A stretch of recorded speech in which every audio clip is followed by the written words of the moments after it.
স্বরবর্ণের ছড়া লিখেছেন রেবেকা ইসলাম।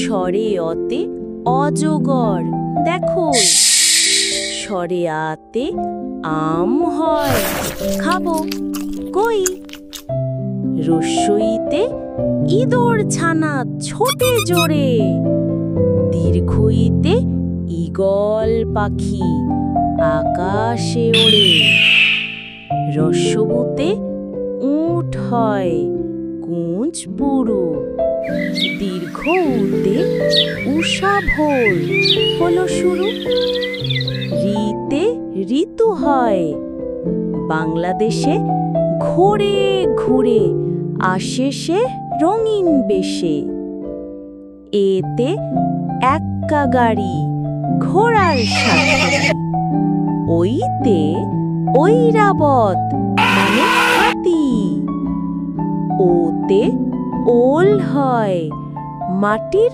তলে, ওতে ঔষধ খায় জ্বর হলে। ধন্যবাদ ছোট্ট বন্ধুরা, কেমন লাগলো স্বরবর্ণের এই ছোট্ট ছড়াটা জানিও।